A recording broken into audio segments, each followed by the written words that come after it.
Hello students, welcome to my channel The Biology Link. So in today's video we will be doing further discussion of NCERT chapter number 17 breathing and exchange of gases. So let's start with mechanism of breathing and जिसने part 1 नहीं देखा है go and see that part so that you can understand this chapter in a more better way. तो mechanism of breathing में हम start करते हैं. तो जो ब्रीदिंग है उसमें 2 स्टेजेस देखने को मिलता है हमें. पहला है इंस्पिरेशन एंड दूसरा एक्सपायरेशन. इंस्पायरेशन मतलब क्या हुआ कि जब हम एटमॉस्फेरिक एयर को ले रहे हैं, लाइक जब हम सांस ले रहे हैं, दैट इज़ इंस्पायरेशन. एक्सपायरेशन मतलब जब हम सांस छोड़ रहे हैं. तो इंस्पायरेशन में हम सांस ले रहे हैं यानी कि हम एटमॉस्फेरिक एयर को ले रहे हैं, और एक्सपायरेशन में हम क्या कर रहे हैं, जो हमारी एल्वियोलर एयर है उसको रिलीज़ कर रहे हैं. यहाँ पे असर्शन एंड रीजनिंग में क्वेश्चन बन सकता है, या फिर स्टेटमेंट 1 स्टेटमेंट 2 इज़ राइट और रॉन्ग, उसमें बन सकता है कि कौन सी एयर ले रहे हैं, atmospheric air and alveolar air. जब आपके पास एक क्वेश्चन आए अच्छे से रीड करना है इसको कि क्या लिखा है. ठीक है. The movement of air into and out of the lung is carried out by creating a pressure gradient between the lungs and the atmosphere. तो जो मूवमेंट हो रहा है एयर का वो किसकी वजह से हो रहा है, जो हम प्रेशर ग्रेडियंट बना रहे हैं. और हमने एक चीज़ ऊपर पढ़ी थी कि जो हमारा थोरेसिक चैम्बर में चेंज आएगा, राइट. जो हमारा इसमें दिखाती हूँ मैं आपको, जो हमारा थोरेसिक कैविटी में जो चेंज आएगा वही सेम चेंज हमें लंग या फिर पल्मोनरी कैविटी में देखने को मिलेगा, क्योंकि जो लंग है वो हमारे क्या है, थोरेसिक चैम्बर में सिचुएटेड है, और वो जो कि एनाटॉमिकली एक एयर टाइट चैम्बर है. ठीक है. तो जो हम सांस ले रहे हैं छोड़ रहे हैं, that is we are doing inspiration और expiration, totally depends upon the pressure gradient किस किस के बीच में, between the lungs and the atmosphere. Inspiration can occur if the pressure within the lungs, यानी कि intrapulmonary pressure is less than atmospheric pressure, there is a negative pressure in the lungs with respect to the atmospheric pressure. Okay, now I will be explaining you this. तो 2 तरीके के pressure हैं. एक है intrapulmonary pressure, that is what, कि lungs का जो pressure है वो इंट्रापल्मोनरी प्रेशर है. और एक है एटमॉस्फेरिक प्रेशर जो कि बाहर प्रेशर है, एटमॉस्फेयर का pressure, that is atmospheric pressure, right. अच्छा, जो प्रेशर है वो इन्वर्सली प्रोपोर्शनल है वॉल्यूम के, दैट वी नो. तो यानी कि जैसे जैसे हमारा प्रेशर कम होगा वैसे वैसे वॉल्यूम बढ़ेगा, और जैसे जैसे प्रेशर बढ़ेगा वैसे वैसे वॉल्यूम कम होगा. अब एक और चीज़ हम जानते हैं कि जो एयर है वो कहाँ से कहाँ ट्रैवल करेगी. हाई प्रेशर से ट्रैवल करेगी कहाँ पे, लो प्रेशर में, राइट. ठीक है. तो जब हम सांस अंदर ले रहे हैं तो क्या सोचते हो कि इंट्रापल्मोनरी प्रेशर कम होना चाहिए कि एटमॉस्फेरिक प्रेशर कम होना चाहिए. ऑब्वियसली इंट्रापल्मोनरी प्रेशर कम होगा तभी हम लोग एयर एटमॉस्फेयर से अंदर ले पाएंगे ना, तभी ये वाला कंसेप्ट लगेगा. यानी कि जो इसका प्रेशर होगा वो नेगेटिव होगा एज़ कम्पेयर टू जो हमारा एटमॉस्फेयर का प्रेशर है. तो वही लिखा है, inspiration can occur if the pressure within the lungs is less than the atmospheric pressure, that is कि जो हमारा लंग्स है वो उसका नेगेटिव प्रेशर हो with respect to the atmospheric pressure. Similarly, expiration take place when the intrapulmonary pressure is higher than the atmospheric pressure. Expiration में क्या कर रहे हैं, हम सांस छोड़ रहे हैं, यानी कि हमें क्या करना है, हमारे अंदर से एयर को बाहर निकालना है. वही high pressure to low pressure. तब हम क्या करेंगे, जो हमारा इंट्रापल्मोनरी प्रेशर होगा वो क्या होगा, ज़्यादा होगा as compare to atmospheric pressure, तभी ये फॉलो होगा, तभी हम एक्सपायरेशन कर पाएंगे. अब प्रेशर को हम चेंज कर रहे हैं, राइट. कैसे चेंज कर रहे हैं, by changing the volume. Volume में चेंज कौन करा रहा है, डायफ्राम चेंज करा रहा है, और कुछ मसल्स चेंज करा रही हैं. कौन कौन सी, external intercostal muscles as well as internal intercostal muscles. ये हमारे क्या करा रहा है, वॉल्यूम में चेंज करा रहा है. जो इंटरकोस्टल मतलब, इंटर मतलब बीच में, कोस्टल मतलब रिब्स, जो रिब्स के बीच में मसल्स हैं that are called intercostal muscles. ठीक है. तो कहाँ प्रेजेंट होते हैं, रिब्स के बीच में, which helps in the generation of such gradients. Inspiration is initiated by contraction of diaphragm which increases the volume of thoracic chamber in the anterior posterior axis. Inspiration होगा तो उसमें क्या होगा, जो डायफ्राम है वो क्या करेगा, कॉन्ट्रैक्ट करेगा. ठीक है, डायफ्राम ऐसा है पहले, तो it will go like this, वो कॉन्ट्रैक्ट करेगा. और फिर थोरेसिक चैम्बर का क्या होगा, वॉल्यूम इंक्रीज हो जाएगा. अब जो वॉल्यूम है वो प्रेशर के इन्वर्सली प्रोपोर्शनल है, यानी कि जो प्रेशर है वो क्या होगा, कम हो जाएगा ना. तो कौन हेल्प करा रहा है, डायफ्राम करा रहा है. कौन सी एक्सिस में करा रहा है, एंटीरियर पोस्टीरियर एक्सिस. ये बहुत इंपॉर्टेंट है, पूछते हैं नीट में. The contraction of external intercostal muscles lifts up the rib end sternum causing an increase in the volume. कौन सी, एक्सटर्नल इंटरकोस्टल मसल्स और स्टर्नम क्या करती है, जब हम सांस लेते हैं तो वो ऊपर की तरफ रेज होती हैं. It moves upward and outward. ठीक है, और वो किस एक्सिस में बढ़ा रही है वॉल्यूम, डॉर्सोवेंट्रल एक्सिस में. याद रखना, अप एंड आउटवर्ड कौन मूव करेगा, एक्सटर्नल इंटरकोस्टल मसल्स इन स्टर्नम. ठीक है, intercostal muscles, the overall increase in the thoracic volume causes a similar increase in pulmonary volume. अगर हमारा thoracic volume बढ़ेगा तो pulmonary volume बढ़ेगा. जो चेंज thoracic cavity में होगी सेम चेंज हमें pulmonary cavity या फिर lungs के में देखने को मिलेगी. तो जब हमने thoracic volume बढ़ाया तो pulmonary volume बढ़ा. जब हमारा pulmonary volume बढ़ा तो हमारा जो इंट्रापल्मोनरी प्रेशर है वो कम हो गया. किससे कम हो गया, एटमॉस्फेरिक प्रेशर से कम हो गया, जिसके वजह से जो एयर बाहर से अंदर की तरफ मूव करने लग गई. ठीक है, you can see this diagram. इसमें जो डायफ्राम है वो नॉर्मल पोजीशन पे था, अब क्या कर रहा है, कॉन्ट्रैक्ट कर रहा है और नीचे आ रहा है. ये रिब केजेस के बीच में जो मसल्स, एक्सटर्नल इंटरकोस्टल मसल्स, वो अप एंड आउटवर्ड मूव करी हैं विद द स्टर्नम.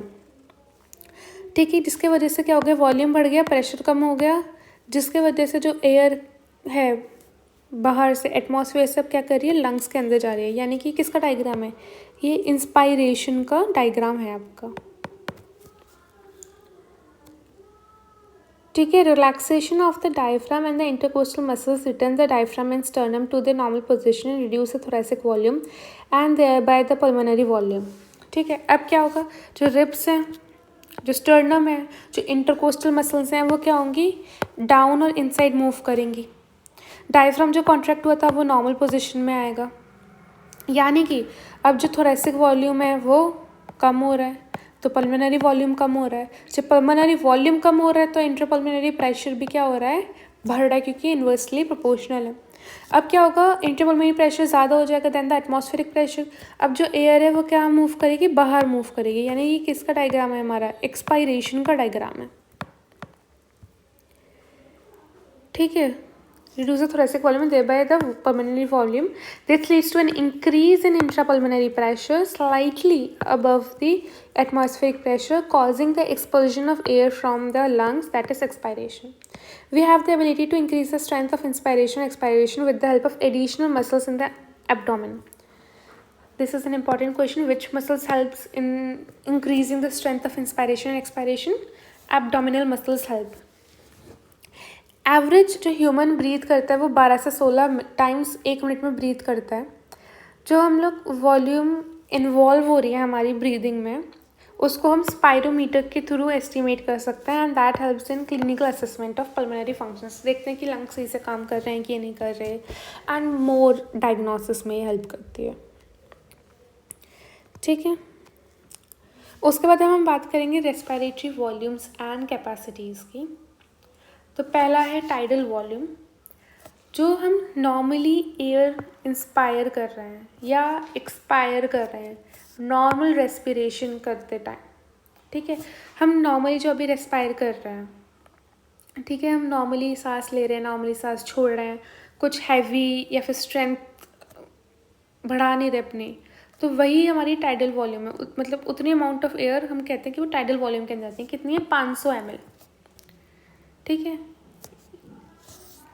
6000 से 8000 ml ऑफ एयर पर मिनट. That's important. ये मैच द फॉलोइंग में भी आता है डायरेक्ट, या फिर MCQs में भी आ जाता है, एंड समटाइम्स असर्शन रीजनिंग और स्टेटमेंट 1 फॉल्स, स्टेटमेंट ट्रू इनमें भी आ जाता है। सो ये आपका मोस्ट इम्पॉर्टेंट है इस टॉपिक में, इस चैप्टर में, ठीक है। अच्छा, आपको अगर ये इन डिटेल समझना है तो आप मेरी पहली वाली वीडियो जाके देखें जिसमें मैंने ये 1 शॉट में समझाया है। तो उससे मैंने एक बहुत ईजी डायग्राम बनाया है, with this you can get it easily. अब हम इंस्पायरेटरी रिजर्व वॉल्यूम की बात करेंगे। तो अभी हम अगर नॉर्मली सांस ले रहे हैं, that's comes under tidal volume. जब हम गहरी गहरी सांसें लेंगे, जब हम फोर्सफुली इंस्पायर करेंगे, तो जो हम एडिशनल एयर मतलब टाइडल वॉल्यूम हटा के जो हम एडिशनल वॉल्यूम ऑफ एयर ले रहे हैं, that is called inspiratory reserve volume, ठीक है। Additional volume of air a person can inspire by a forcible inspiration, जो कि 2500 से 3000 ml है। एक्सपायरेटरी रिजर्व वॉल्यूम क्या होती है? एडिशनल वॉल्यूम ऑफ एयर जो कि एक पर्सन एक्सपायर कर रहा है, जब हम गहरी सांस छोड़ रहे हैं, ठीक है। तो जब हम उसमें भी हम अगर टाइडल वॉल्यूम हटा दें, उसके बाद जो हम फोर्सिबली जो एयर छोड़ रहे हैं, that is called expiratory reserve volume. इसका डायग्राम होता है जैसे ये टाइडल वॉल्यूम है अपना, ठीक है। अभी हमने ब्रीथ आउट कर दिया, फिर हम फोर्सिबली ले रहे हैं, तो ये तो टाइडल वॉल्यूम है। बट उसके बाद जो ये वाला वॉल्यूम है, that is inspiratory reserve volume, ठीक है। उसके बाद हमने चलो नॉर्मल ब्रीदिंग सांस छोड़ दी, नॉर्मल सांस ली, उसको जो फोर्सिबली हम छोड़ रहे हैं, तो यहाँ तक तो टाइडल वॉल्यूम है। उसके बाद ये जो है वो ERV है, ठीक है। वैल्यू याद रखना 1000 से 1100 ml, ठीक है। जो ये टोटल होगी IRV प्लस TV, ये हो जाएगी इंस्पिरेटरी कैपेसिटी। ये टोटल इज कैपेसिटी। सिमिलरली ये total ERV plus TV expiratory capacity, ठीक है।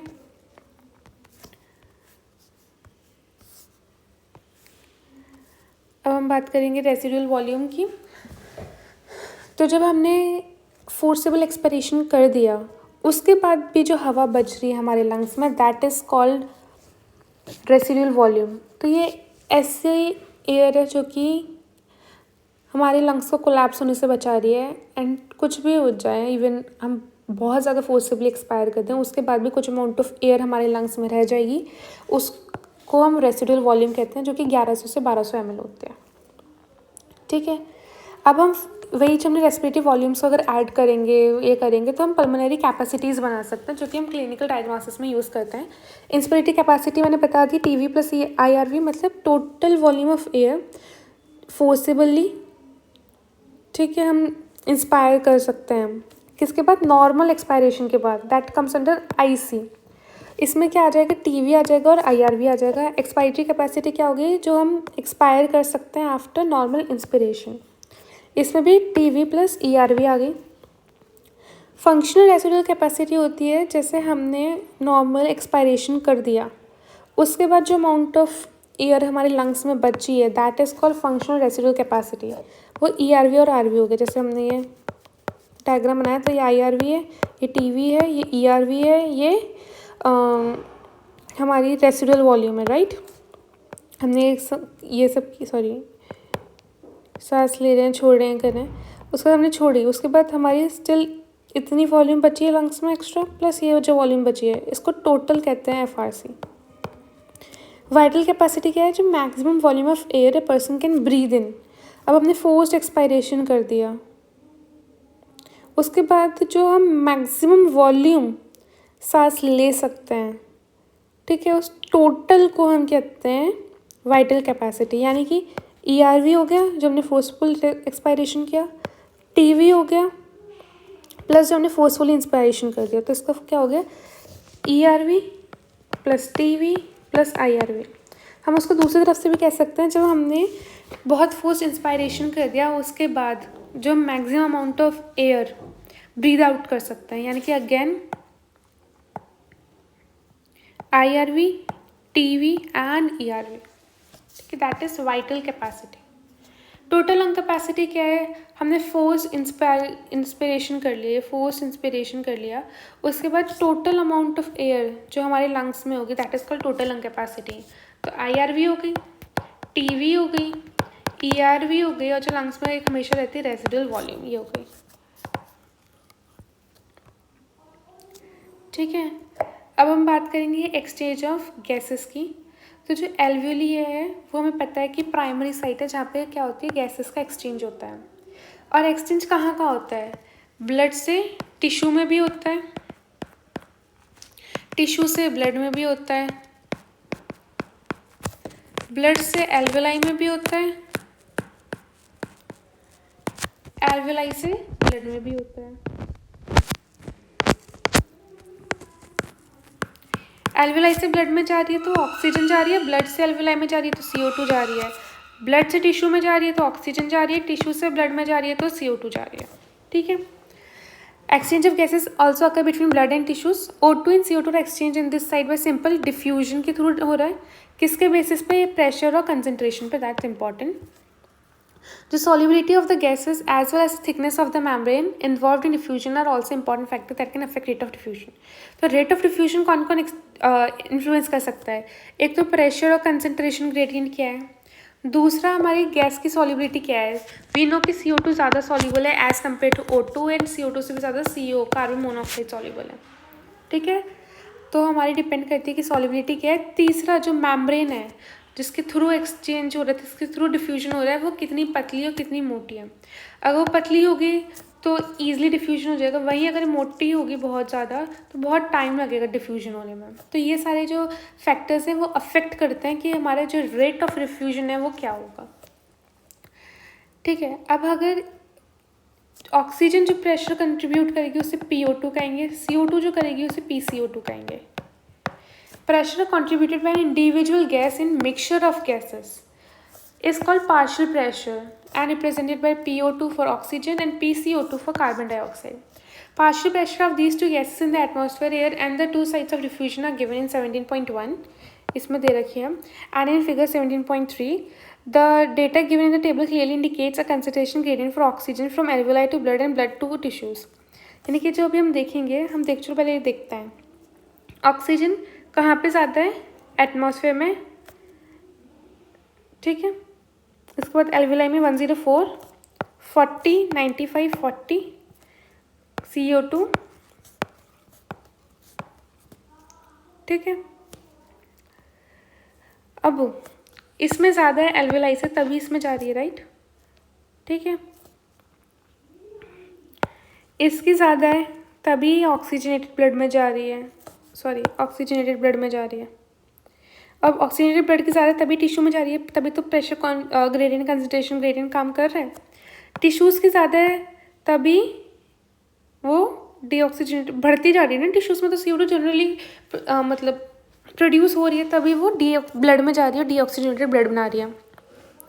अब इसकी ज़्यादा है एल्वेलाई से तो इसमें जा रही है, और एल्वेलाई की ज़्यादा है इससे तो इसमें बाहर जा रही है। ठीक है, याद रखना ईजी है। एटमॉस्फेरिक एयर में सबसे मिनिमम सबसे मैक्सिमम वैल्यू है ऑक्सीजन और CO2 की कंपैरेटिवली। एल्वेलाई में 104 है और ऑक्सीजनेटेड ब्लड में 95 है। बाकी डीऑक्सीजनेटेड ब्लड में क्या ज़्यादा होगा, जो ज़्यादा होगी उसकी वैल्यू 45 और जो कम होगा उसकी वैल्यू 40। तो CO2 ज़्यादा होगा तो 45, ऑक्सीजन कम होगा 40। ऑक्सीजनेटेड ब्लड में CO2 कम 40, टिश्यूज़ में ऑक्सीजन को पहुँचानी है ना तो 40 इसका और 45 इसका, CO2 ऐसे भी ज़्यादा होगा उसमें। ठीक है, सिमिलरली एल्वेलाई में 40। तो इसमें तो ये वैल्यूज़ ईजी हैं, 2-3 बार पढ़ोगे तो आपको याद हो जाएंगी। ठीक है, तो हम इसके अकॉर्डिंग देख रहे हैं तो हम ये कह सकते हैं कि जो हमारी ये कंसंट्रेशन ग्रेडियंट है वो ऐसा है कि जिससे जो ऑक्सीजन है वो कहाँ एल्वेलाई से ब्लड में जाए, ब्लड से टिश्यू में जाए। सिमिलरली CO2 अपोजिट डायरेक्शन में ट्रैवल करे, यानी कि वो कहाँ से ट्रैवल करे, टिश्यूज से ब्लड में ट्रैवल करे एंड ब्लड से एल्वेलाई में करे। ठीक है, ये डायग्राम है उसका, इसको आप लर्न कर सकते हैं। ठीक है,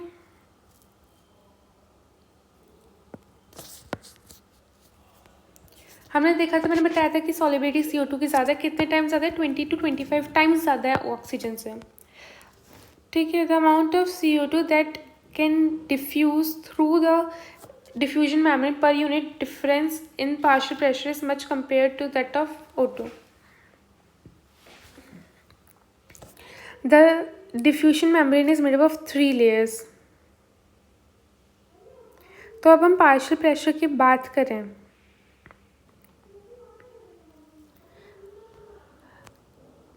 तो हम लोग जो डिफ्यूजन मेम्ब्रेन है वो हमारी किससे बनी है, 3 लेयर से बनी हुई है। किस किस से बनी है, थिन स्क्वामस एपिथेलियम से बनी है, एल्वेलाई की थिन स्क्वामस एपिथेलियम, उसके बाद thin endothelium of alveolar capillary से ये एंडोथेलियम। उसके अलावा ये जो बेसमेंट मेम्ब्रेन है, ठीक है, ये है हमारी एपिथेलियम, ये एल्वेलर कैपिलरी है, और ये जो बनी है वो किससे, एंडोथेलियम से, और ये बेसमेंट सब्सटेंस है। ठीक है, और ये जो इसकी जो टोटल थिकनेस है, इसकी plus endothelium plus basement substance की is not more than 1 millimetre. ठीक है, 1 मिलीमीटर से कम है। Therefore, all the factors in our body are favorable for diffusion of O2 from alveoli to tissues and that of CO2 from tissues to alveoli. तो सारे factors हमारी body में, solubility, pressure gradient, concentration gradient, जो भी हैं, सब हमारी help कर रहे हैं क्या, कि जो ऑक्सीजन है वो एल्वेलाई से टिश्यू में जाए और CO2 जो है वो टिश्यू से एल्वेला में है। उसके बाद अब हम नेक्स्ट पढ़ेंगे ट्रांसपोर्ट ऑफ गैसेस। तो जो ब्लड है वो मीडियम है ट्रांसपोर्ट करने का, क्या, ऑक्सीजन एंड CO2 किसके थ्रू ट्रांसपोर्ट हो रही है, ब्लड के थ्रू ट्रांसपोर्ट हो रही है, राइट। 97% ऑक्सीजन जो RBC के थ्रू ट्रांसपोर्ट हो रही है, ठीक है, और बाकी 3% किसके थ्रू हो रही है, प्लाज्मा में। तो हम कह सकते हैं ऑक्सीजन 97% RBC, 3% डिजॉल्व स्टेट में जा रही है प्लाज्मा में। ठीक है, सिमिलरली कार्बन डाइऑक्साइड 20 से 25% जा रही है RBCs में, CO2 20 से 25% जा रही है किसके थ्रू, RBC के थ्रू, 70% बाइकार्बोनेट के फॉर्म में जा रही है, और 7% किसके में जा रही है, डिजॉल्व स्टेट में जा रही है प्लाज्मा में। ये इम्पॉर्टेंट है। 25% of CO2 is transported by RBC, 70% by bicarbonate, and 7% of CO2 is carried in a dissolved state through plasma. अब हम नेक्स्ट वीडियो में, नेक्स्ट पार्ट में, जो कि पार्ट 3 होगा और लास्ट पार्ट होगा, जिसमें हम चैप्टर कंप्लीट कर लेंगे, उसमें हम transport of oxygen and CO2 as well as उसकी रेगुलेशन क्या है रेस्पिरेशन के, और डिसऑर्डर्स रेस्पिरेटरी सिस्टम के क्या हैं, वो कवर करेंगे और इस चैप्टर को कंप्लीट करेंगे। आई होप आपको ये चैप्टर समझ आया होगा। अगर आपके पास कोई भी डाउट है, you can ask me in the comment section, and don't forget to like the video and subscribe to my channel. Thank you.